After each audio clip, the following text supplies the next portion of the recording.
Welcome, everybody, to another episode of the For Everyone podcast. I don't even remember what episode this is because the last time we did one, it was like... Forever ago podcast. That's what we're going to do. So, we actually, the first podcast we did was just you and I talking about the COVID. I can't remember what time of year it was. Wasn't it in March? Yeah, April? I mean, I think it was like April or May, like a couple months in. Yeah. We were trying to figure out this new reality and Indeed. and life and everything with that. And we made it through? Yeah, we did. No, we did. We made it through. We made it through. It's good. We made it through. I just remember, so if you're not sure what we're talking about, just you can go actually to our YouTube channel or on your preferred podcast provider to find the first one we did. And maybe just compare and contrast to what we're about to talk about, because we're going to talk about kind of post-COVID-ish. I know it's still like, I don't know if there's ever going to be a season where it's post-COVID, because it's kind of here to stay, right? I mean, I'm not obviously a medical professional, nor a virologist, so I'm always a little nervous to make any claims about what it is or what's not. But I mean, it feels like we are on the backside, if you will, of at least the pandemic. It's different. Yeah. It's different. Agreed. So we're going to talk about kind of what we learned personally first, but then we're going to talk about from a leadership perspective, specifically what you had to process through, and then how us as a staff supported that and process it through it with you. Right. Because this was like, there was no playbook on this, and this wasn't unique to us. Every church in the country had to pivot, and had to pivot in a way that was sometimes a 180, and a lot of that had to do with some of the, like a smaller church that maybe wasn't resourced well, trying to figure out how do they put their messages online. And of course, we both have friends that had to figure that out and do that. And we were in that position too, sort of. We didn't have a great video system, and now we do, which is such a blessing. So let's just talk about personally, what have you come out of this learning? Yeah. So I think, first off, I recognized early on as life kind of halted, everyone kind of immediately thought, wow, now that life has slowed down, I'm going to be able to accomplish all the things I wanted to do but never had the time to do. Right. And what I learned is it has very little to do with time. It has to do with discipline. Because I'm not going to lie, I thought oh, here's what I'm going to do with all this extra time. I'm going to work out more. I'm going to read my Bible more. I'm going to be more dedicated in my time with my family. But it was more like I'm going to eat more Oreos, and I'm going to play more video games. And so I think that was a huge lesson for me, that it's never really been a time issue. It's always been a discipline issue. And I don't know who said it, but I think it's spot on. Is the hardest person to lead is yourself. Oh, by far. And so I think that was a huge thing kind of coming early on in the season, and then needing to make some, here's the word, pivots. that everyone, I don't know about every industry, but at least everyone here on staff is done with the word pivot. But yeah, it was like recognizing I had to make some pivots in my life to move towards discipline instead of just saying it was a time issue. So that was a huge piece of it. I also just found a ton of value in time and connection with family. There, at least early on, it was a sweet season being able to spend so much time together. Sure. It was just really a huge blessing for us. But that's kind of things have gone back to normal, ramped up a little bit, and so that's changed a little bit back to what it was pre-COVID. But yeah, so this big thing I think I learned is it's discipline. It's not a time issue. I think for us and our family, it exposed some of our weaknesses as a family. With two teenagers with their own rooms, they found themselves even just doing school. They were kind of stuck there. Yeah. And a 7-year-old, bless his heart, is just like, I need friends. Get nobody to play with. So mom and dad had to be their playmate, which I think when we were in our 20s, that might have been easier, but Laura and I aren't in our 20s anymore. So it was a lot of exhaustion. Right. And, I think I feel for the kids in our community the most, and some of them handled it better than others. But I think that I was talking to Laura, I think a couple weeks ago, and using the analogy, it's like they just got out of prison and they're not really sure how to operate yet. Mm-hmm. Like, what's normal now? we've even talked about this where it's like we had to grind to just do church. Yeah. And it's not easy to do it anyway, but then it was like completely different story. And just coming out of this to where it's this new normal, at least, what's the normal pace? Like what do I have margin now? Do I not have margin now? But anyway, I think for us, it just has exposed a lot of holes in our family, which is good. It expedited that process. So I think we've come out of it closer. We've had a lot of good raw conversations. It hasn't been easy, for sure.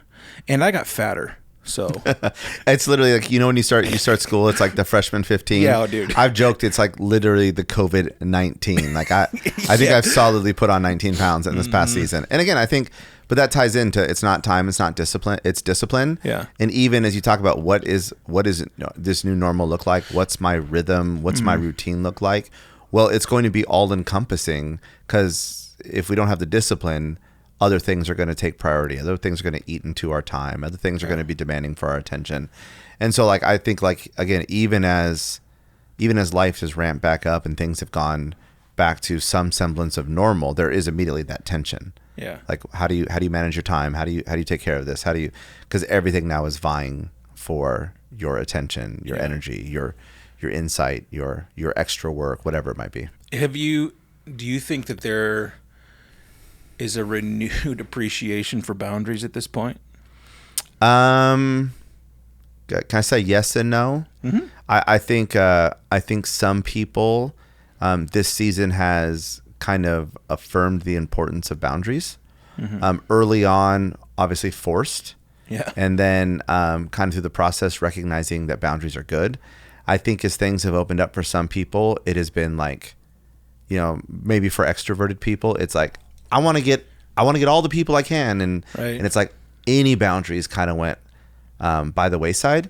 And then I think for us as like church staff, obviously most people, what they do, they're passionate about, but what I love about our staff is our staff recognizes the reality that what we do is making an eternal difference. Right. And so what we do, we give our whole lives to, and there's always more that we can do. And so I think with opportunity and things opening back up and new people coming and connecting, I think that there's just desire. Like I want to do more. I want to make more of an impact. I want more people to find it and follow Jesus. And so I think in a unique way, there is that added pressure for church staff people, because we know what we do is changing and shaping eternity. Yeah. Well, or we wouldn't be able to do it. Right. Yeah. I think any job has its challenges. I think the challenge for ministry is that it can easily become a 24/7 thing if you let it. Yeah. And it's not anybody's fault but yours.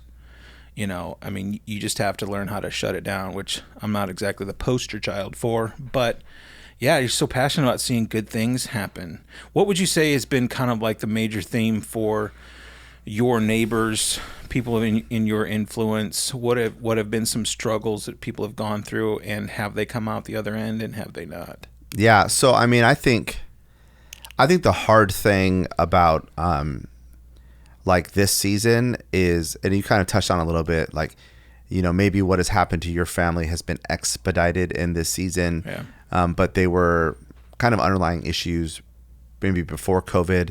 And I think the reality is this has impacted people differently. Yeah. And so like, I feel like I talk about my neighborhood, my neighbors, there's some where it's like, man, as weird as this sounds, it's been a great season. Yeah. Like it's been a great season for their family. They've not really had impact, when it comes to their employment. They've grown deeper. They've connected more. And so I run into that in my community. At the same time, I run into other people where it's been the exact opposite. Yeah. Where honestly, marriages have fallen apart. Kids have gone through significant struggles. Parents have gone through significant struggles. And so you definitely walk that tension, and just trying to be mindful of what you're stepping into and recognizing what this season has been and that reality has been for them. Because I think, and then maybe that's a learned lesson for us as just people, is no matter what we have experienced in this season, our experience isn't true of everyone. Yep. So if we've gone through it and it's been the worst season ever, we can't assume that everyone we talk to has had the same experience. Or if it's been like, man, this has been a great season. Like, with all the troubles that come with it, we can't assume that everyone else has had that same experience as well. For sure. What's been, let's talk about the positive. What have been some, fruits of this season? 'Cause, God, we've both, and all the staff, we've looked at each other at times through this last year or so and went, how in the world is that even happening? Yeah. In a variety of different areas, and it's only a God thing because it shouldn't. Unfortunately, churches across the country some have closed.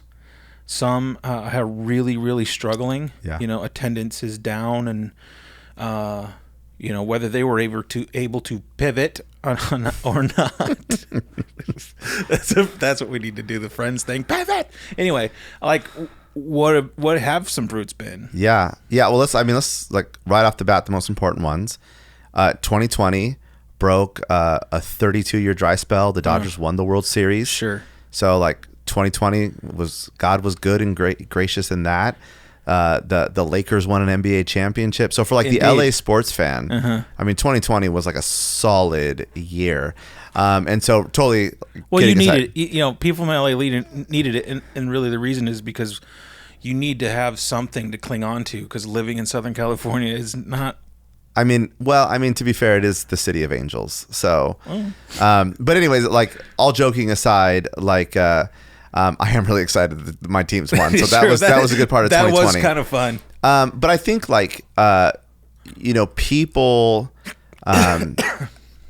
people found the splendor of the great outdoors again, as weird as that sounds. We've talked about it, my wife and I, but when we were kids, we spent a lot of time outside playing. And I feel like our kids spend a lot of time playing inside on devices. Yeah. And so even for us as a family, and I know for other people, there was we have this beautiful creation in our backyards. And so how do we get outside? How do we explore nature? How do we find time in God's creation? So I think that's a piece of it. I think people found connection and community in new ways than ever before. Again, not just every church went online overnight, but everything went every single thing. And this is maybe subtle and not to your question, but I'm not sure I'll ever go physically to a doctor's appointment again. I just do it on my phone now, and my doctor's on. So obviously the world changed in that, and so there's convenience, and that's changed with that. So I think some of that stuff is positive. I think a positive, but also an exposed things with people is it either showed us how resilient we are as people, right, or to the other end how much we lack resilience as people. And so depending on what part of that spectrum you're on, depends if you think that's a positive or a negative from this season. And I think the next piece I would say to that is in the same vein. This season, it drew people closer to God, or it revealed how shallow people's connection to God was. And so we can celebrate the good in that, but we also can mourn the bad in that as well. I feel like that some of the things that I saw, even in myself, where COVID kind of gave me an excuse to not to continue to pursue God, because it's I'm here sitting, not doing much, and I just didn't feel like there was an active piece of community happening, and I think that was the greatest negative for me personally, was the opportunity to have community was gone. And I think from a leadership perspective in the church, one of our piano players said it to me. She's like, listen, I love online, but church isn't just about watching it. It's being about being part of a community. Right. Which is unfortunate for some of our friends that can just only be online, and can't experience the community, which breaks our heart. But I do think that the online thing is incredibly important, and we want to continue that. But just know, if you can come in person, come. Yeah, because absolutely. you're missing that. And I think just our community just being void of community, man, that hurt. Yeah. Well, I think even to that extent, like people who haven't been here, who come back, almost overwhelmingly, the first weekend they're back, they usually leave with some semblance of this statement. I didn't realize how much I missed this. Yeah. You know, because it's like, in some ways, I don't mean to minimize anyone who's tuning in, but it's like, you know, sometimes we'll tell our kids, like, you need to eat. You need to eat. And they're like, I don't need to eat. And then they eat and they're like, suddenly totally different. Like they've been fed. Yeah. And I think that's part of it. Like, you know, life and digital has taken kind of, you know, precedence at the forefront of everything. And so we think we're fine, but as people step back on campus, as they see other people, as they connect with God and other people, they're like, oh, I didn't realize how much I missed this. Yeah. And that's what we want. We want people to get the fullness of the experience and the connection with God. So sliding into a leadership conversation, man, there's been so many great things that have come out of this. So I think it'd be really good for everybody to hear, like, from your perspective, what has gotten better, you know, because there's a lot. I think COVID, in the same way for my family, expedited some conversations, you know, in the sense that you can just kind of like dig into where people are at and be encouraging and have a little bit more space to do that. Obviously, it was like via Zoom a lot. But from your perspective, what's happening now? It's just awesome. Yeah. So like, I'm sorry, I'm a preacher, so I'm gonna get there the long way. Yeah. But like you talk about perspective, and I think perspective is absolutely key.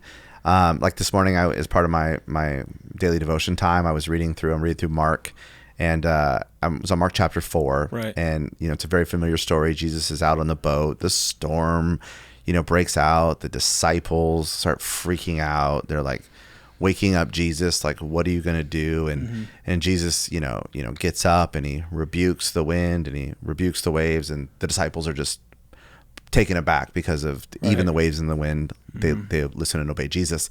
And like, I've read that story like 1,000 times. And I think a lot of time my perspective has always been like, well, Jesus is he's just not interested or aware of the reality of the disciples in that moment. But I think this morning, as I read through that, like my perspective shifted a little bit in that, where it's like, Jesus he's always aware of what's going on.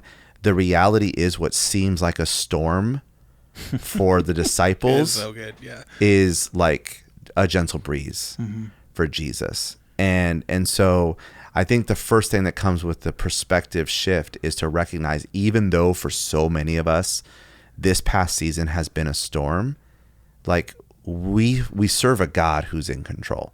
We serve a God who has power. We serve a God who sees all that's happening, and as crazy and as disruptive as it is for us, it's nothing more than a gentle breeze.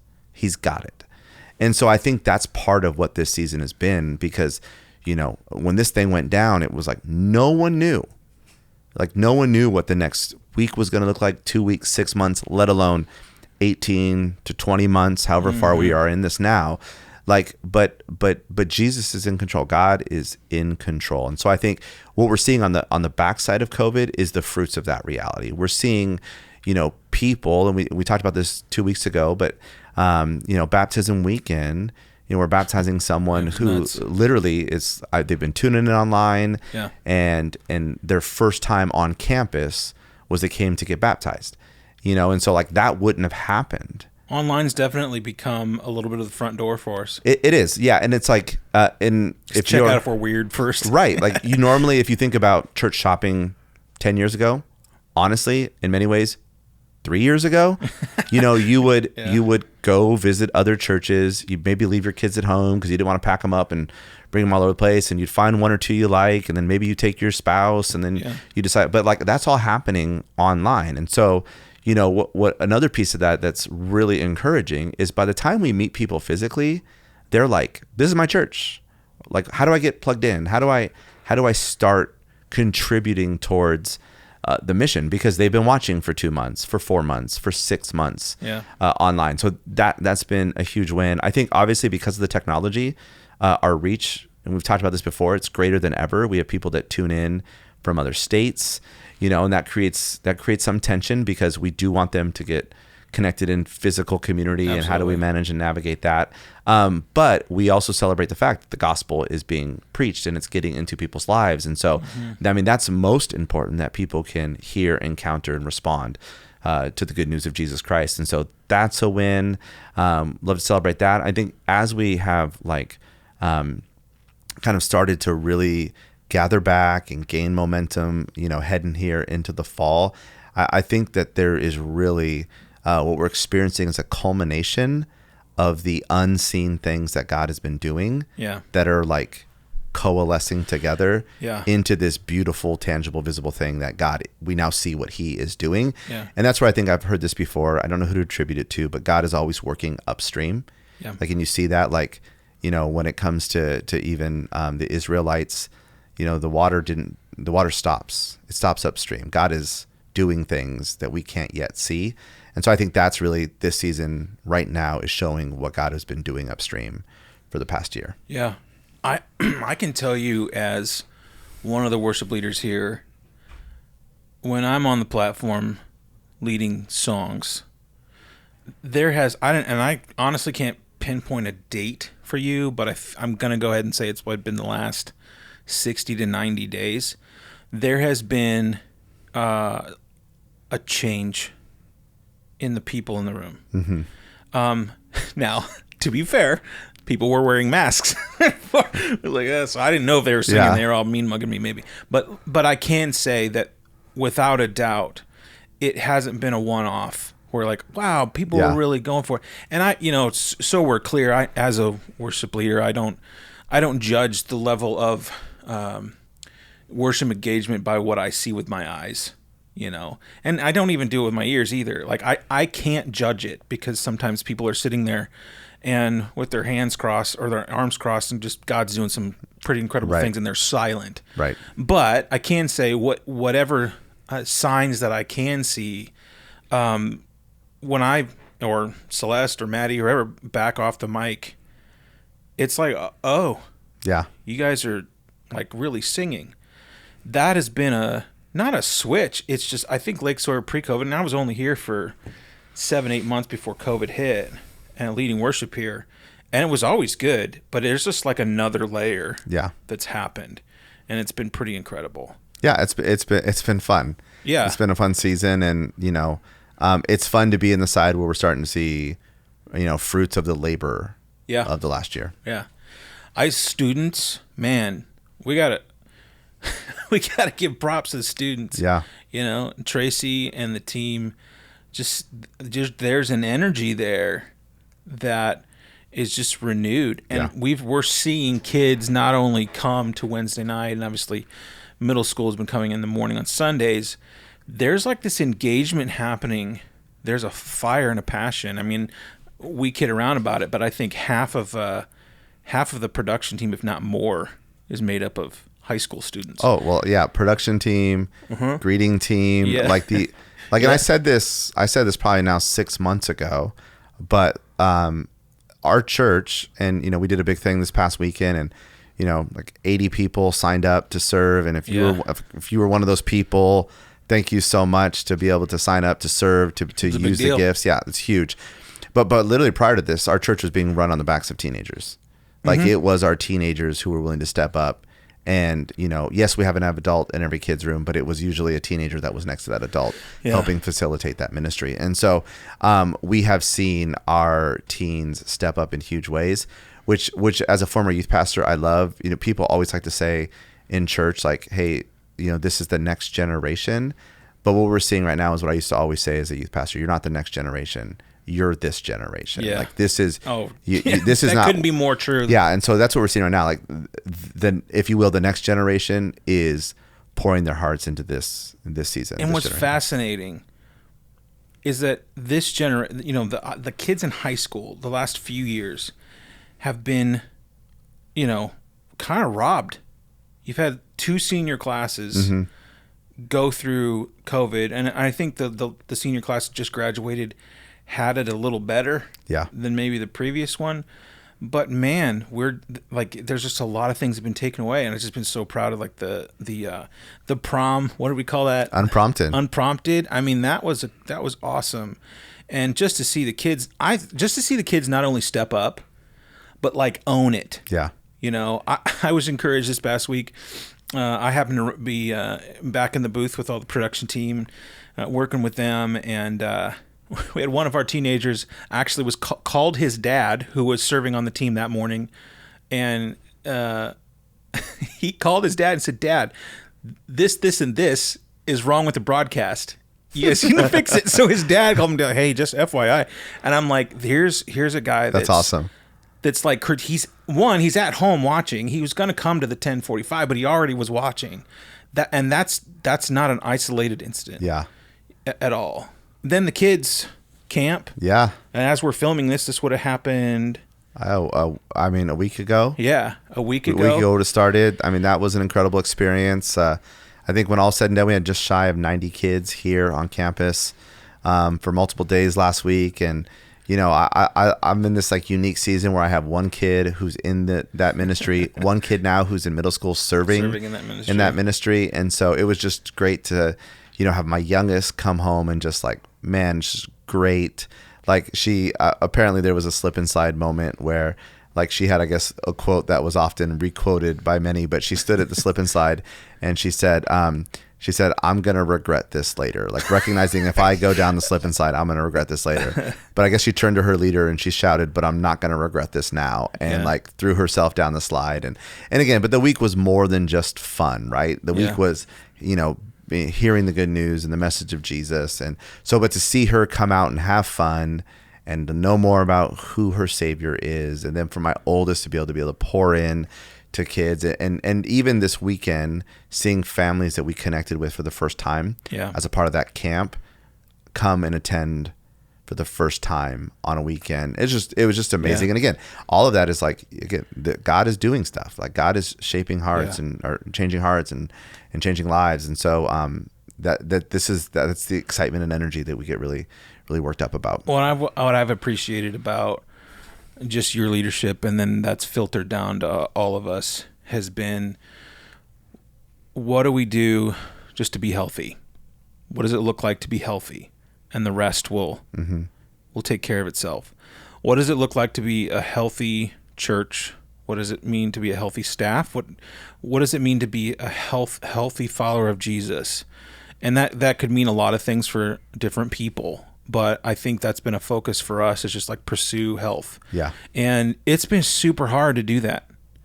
You know, it's been super hard because we got so complacent, me chief among them, with so many things in our life that negatively affected health, maybe in a way that we didn't even realize. Yeah. You know, and I think it's really good, and I think people should know that we are very serious about making sure the staff gets some margin, you know, because we really didn't have any before. Yeah. Through COVID, there was just there's no way. So I've really, really appreciated about that. Your leadership through that, I think, has been really great. And I can sit here and honestly say, I don't know why the things are happening. Like, there's no formula. I can at least speak for you and I. We've kind of been in the places where, like, there's churches before where a lot of evaluation and strategy and stuff like that. And I'm in this place going, I have no idea. Right. And I don't want to know. Yeah. I just want to focus on being healthy. Yeah. I want to focus on helping people find and follow Jesus. Yeah. That's our thing. Well, and I think like my big thing is like, you know, if this church grows to thousands and I lose my family and I lose my faith, then why? Yeah. You know, and so I think what is most important is that as we lead from positions of integrity. Yeah. That we lead from a posture that is that comes from the depth in our connection in our relationship with God in our family. Yeah. And so if we're not healthy, that's going to trickle down. And the counter to that is if we are healthy, which has been a huge priority for us, we're going to end up with a church that's healthy as well. And so I think that's maybe why we like, you know, so when you get healthy, it's harder to notice health. It's much easier to notice when you're not healthy. Yeah. When you put on 20 pounds in COVID and you try to run 10 feet and you're like, why is my heart now in my throat? Yeah. That's easier to notice. But when you're healthy, there's not these like glaring things that pop out. But just everything is better. Yeah. And so I think some of that's why we can't pinpoint it, because we've worked hard to find health. We've worked hard to elevate Jesus. And I think we're seeing his work, his spirit here within our community. So you covered this a little bit this past weekend. This past weekend was just a conversation about serving and what that means as a follower of Jesus to serve, and it's not really an option. But you did mention that there was kind of this idea, at least a spirit of a relaunch. Yeah. It's not a shut down and reopen. Yeah. It's just to go, all right, we're drawing a line in the sand, and we must always honor the past, but build for the future.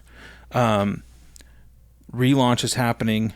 It's September. Yeah. It seems like school's back in session at that point, so on and so forth. So tell everybody kind of what's coming and what to be looking for and all that. Yeah. So, I think the big thing is, as whether it has been summer hiatus or just this seasonal hiatus, there's been things that we haven't been able to do that we love and we want to do. And so in many ways, the fall is an opportunity to relaunch a lot of those things. Mm-hmm. And so we're looking at things like that. Like, how do we launch opportunities for us to gather? How do we bring back, and we did this a lot, or we started to do this pre-COVID when you got here, but like worship nights, how do we, celebrate? And so we have one of those coming in September. I think September 18th, that's coming. Yeah. Every year we do a huge student kickoff in the fall. So that's part of it. We're going to relaunch our students in the fall, relaunch Rooted in the fall, relaunch MOPS in the fall. We have groups launching in the fall. We have incredible opportunities to serve our community coming up in September. Yeah. And so like, there's just like, how do we as a church be the church? Yeah. How do we be the church for our community? How do we be the church for people who have need? How do we fulfill our mission to help connect people to God, help people find Jesus, and then help them grow in their relationship, help them follow Jesus? And so to that extent, we're just putting a lot of energy to create those connection points so that people have those opportunities to engage. Yeah. It's going to be an amazing year. Yeah. And I just feel it to the bottom of my toes. And man, did you say I feel it to the bottom of my toes? Yeah. You might be. That's the first time. You say weird things though. I know. You say like there's like the fly in the buttermilk. Yeah, that's the thing. Like, and it's not a thing. Well, yeah, but it is a thing. No, but like buttermilk is what you buy at the store. I'm from the Midwest. And there's never flies in the butter. If there's a fly in the buttermilk, you get a refund. No. Like, it's when you have a cup of buttermilk, which I've never had a cup of buttermilk. But if a fly drops in it, you've ruined the buttermilk. And you feel it to the bottom of your toes? Yeah. Tips of your toes? I don't know. I have some Adrianisms. I'll give you that. I don't know if it's my Midwest showing, but I remember like 6 months ago you were talking about riding a combine or something. I thought you were talking about the NFL. Like, I thought it was like where athletes go and they run like the 40 and lift weights. And no, there's apparently a whole different thing that it's a big thing that, like, the burger buns that you eat. Nope. Those come from plants. And somebody, anyway. I'm a vegetarian. Yes, maybe someday maybe we should just make a list of my isms. Just get it out there. Like, what in the world are you talking about? So anyway, I just want to wrap us up. Thank you so much for joining us, and feel free, if you're watching this on YouTube, to make sure you subscribe, because we're going to try to do as many of these as we possibly can. Absolutely. I feel like I said that a long time ago. Yeah, so like as many as we can is like once a year.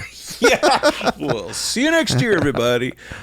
Make sure you're going to our website also to watch all the messages.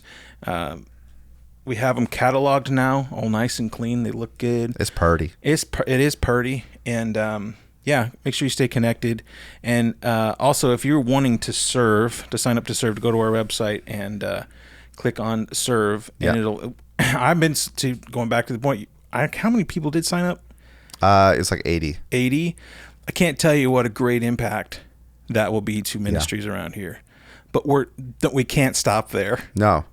You can't. No, because I mean, just perfectly frank, I know we got to wrap this up, but we asked the team, like, how many people do you need to just like do it? And I think the number we needed was like 90. So we didn't even, we need a few more just to do it, let alone get to the place where we want to be. So if you want to serve, please go to the website and sign up to serve. You will be blessed by it. It's not that we want something from you. I love this line you said about giving. I think this applies to serving too. Yeah. It's not necessarily that we want something from you, but we want it for you. Yep. It's really cool. Thanks for joining us, everybody. Hope to see you next time.